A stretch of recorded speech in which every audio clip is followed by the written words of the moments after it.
Salut à tous! Alors, vous êtes nombreux à me demander comment est-ce que je réalise mes vidéos d'avion. Donc aujourd'hui, je vais vous montrer comment je m'y prends et on va commencer tout de suite avec la prise de vue et les caméras. C'est parti!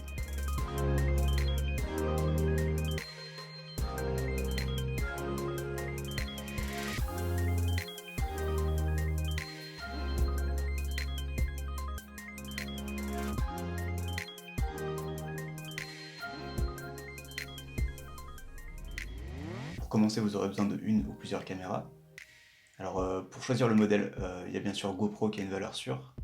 Après, vous n'êtes pas obligé de prendre GoPro, on trouve des modèles de caméras beaucoup moins chers et qui font quasiment aussi bien. Moi par exemple, j'ai des caméras chinoises, Xiaomi Mi Jia, et même si la qualité d'image et les performances en basse lumière sont pas aussi bonnes que sur une GoPro, ça suffit dans 90% des cas. Et ça se trouve pour une centaine d'euros. Il n'y a pas vraiment de critères pour choisir la caméra, l'important c'est d'avoir un angle de vision relativement large, donc c'est le cas de quasiment toutes les caméras sportives, parce que comme on est dans un espace assez réduit, il faut pouvoir englober un maximum de choses.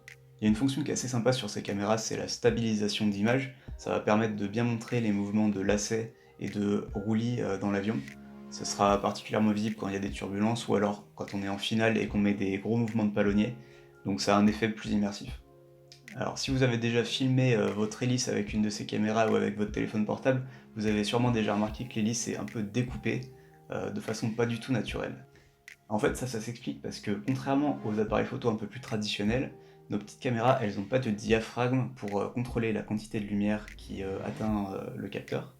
Du coup elles sont obligées de modifier en fait la vitesse d'obturation, d'utiliser une vitesse d'obturation très élevée pour limiter la quantité de lumière.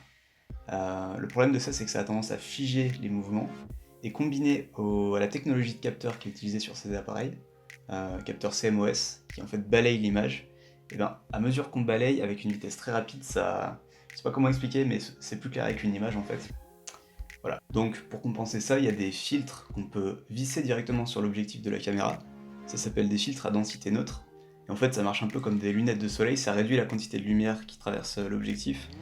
Et du coup, la caméra, pour exposer la scène, elle va augmenter la vitesse d'obturation, et du coup ça va rendre les mouvements de l'hélice plus flous et donc plus fluides et plus agréables à regarder.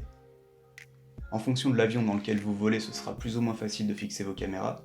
Alors je conseille de mettre au moins une caméra qui pointe vers l'avant, ça permettra de voir ce que voit le pilote et où va l'avion. Ensuite, une caméra face pilote, c'est pas mal parce que ça permet de voir les réactions du pilote et ce qu'il fait. Et puis les caméras latérales, ça permet de voir ce qui se passe un petit peu à l'extérieur, c'est surtout utile pendant les tours de piste par exemple. Les fixations les plus faciles, ça va être les bras articulés avec des ventouses, comme ce qu'il y a ici. C'est super pratique, ça se colle partout et puis ça peut s'orienter dans plein de positions différentes. Il y a aussi les fixations GoPro qui fonctionnent bien. Ça peut se coller soit sur le tableau de bord, soit au plafond. Voilà, puis le plus fun, ça reste les caméras à l'extérieur. Moi sur mes dernières vidéos, j'ai mis une caméra sur le sabot de queue ou le pare-choc arrière du WT9, pointé vers l'avant, et en fait j'utilise une monture de guidon de vélo. Voilà, ça fonctionne très bien. Attention quand même, avec la réglementation, j'ai rien trouvé qui interdise de fixer une caméra à l'extérieur de l'avion. Cependant, ça peut être interdit par le propriétaire ou par l'aéroclub, et si la caméra se détache et tombe sur quelqu'un, je pense que c'est la responsabilité du pilote qui est engagé. Donc voilà, faites attention. Il y a encore plein d'autres possibilités de fixation. Vous pouvez par exemple utiliser un bandeau pour mettre la caméra sur votre tête et avoir une vue à la première personne, c'est assez sympa pour les circuits de piste. Vous trouverez des packs de fixation sur Amazon pour entre 15 et 30 euros, voilà, avec absolument tout ce qu'il faut pour fixer partout dans l'avion.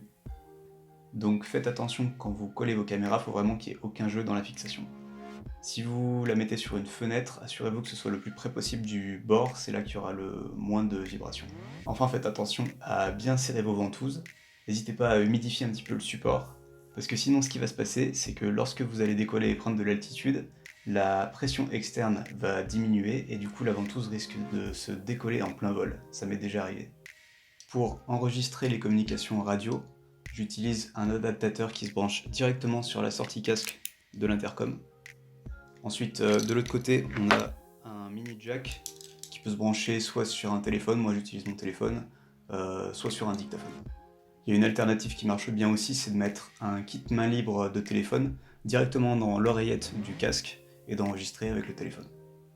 Et voilà, je vais mettre tous les liens vers le matériel dans la description. Merci d'avoir regardé, j'espère que la vidéo vous a plu, si c'est le cas n'hésitez pas à liker et à vous abonner. Et on se retrouve la prochaine fois pour parler du montage. A plus.